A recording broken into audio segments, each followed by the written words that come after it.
नमस्कार। आज हम इलेक्ट्रॉनिक्स के एक बहुत ही फंडामेंटल नियम को समझने की कोशिश करेंगे। नाम है ओम का नियम। सुनने में शायद थोड़ा मुश्किल लगे, है ना? पर यकीन मानिए ये बहुत ही आसान और दिलचस्प है। तो चलिए मिलकर इसे समझते हैं। ये सब ना एक बहुत ही आम सवाल से शुरू होता है। एक ऐसा सवाल जो शायद हम सब ने कभी ना कभी जरूर सोचा होगा कि आखिर एक छोटी सी बैटरी से बल्ब इतना धीमा क्यों जलता है, लेकिन जैसे ही हम बड़ी बैटरी लगाते हैं वो एकदम से तेज चमकने लगता है।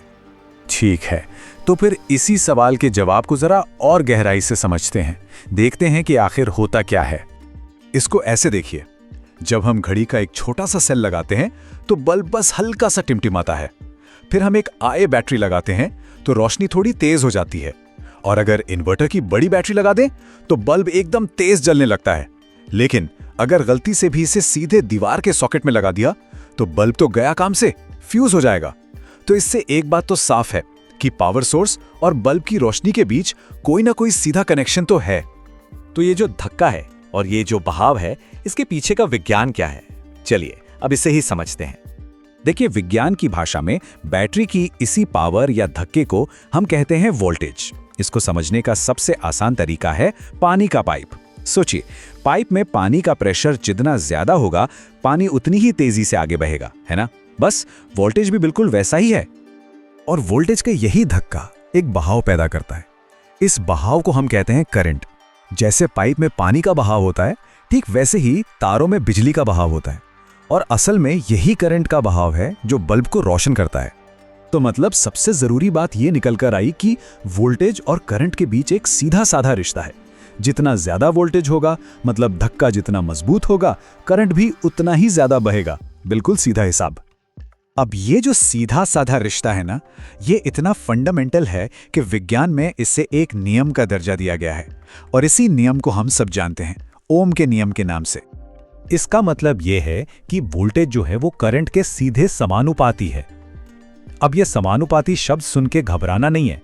इसका सीधा सा मतलब यह है कि अगर वोल्टेज को दोगुना कर दें तो करंट भी दोगुना हो जाएगा, वोल्टेज को आधा कर दें तो करंट भी आधा हो जाएगा।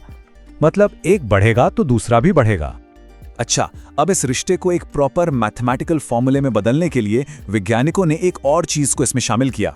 इसे हम कहते हैं स्थिरांक, या अंग्रेजी में कांस्टेंट। यही वो चीज है जो इस फॉर्मूले को पूरा करती है, और इसी स्थिरांक को हम कहते हैं प्रतिरोध या रेजिस्टेंस। इसको समझने के लिए सड़क पर लगे स्पीड ब्रेकर का उदाहरण सबसे अच्छा है। स्पीड ब्रेकर का काम क्या होता है? गाड़ी की रफ्तार को कम करना। ठीक वैसे ही प्रतिरोध करंट के बहाव को रोकता है, उसे धीमा करता है। जैसे तांबे का तार ले लीजिए, उसका प्रतिरोध यानी उसकी रेजिस्टेंस बहुत कम होती है। मतलब समझ लीजिए कि वो एक स्मूथ हाईवे है जिस पर कोई स्पीड ब्रेकर नहीं है, तो करंट एकदम आराम से बहता है। वहीं दूसरी तरफ अगर लोहे का तार लें तो उसका प्रतिरोध ज्यादा होता है। मतलब वो एक ऊबड़-खाबड़ रास्ता है जिस पर बहुत सारे स्पीड ब्रेकर हैं, तो जाहिर है करंट को बहने में मुश्किल होगी। लेकिन यहां एक बहुत जरूरी बात आती है।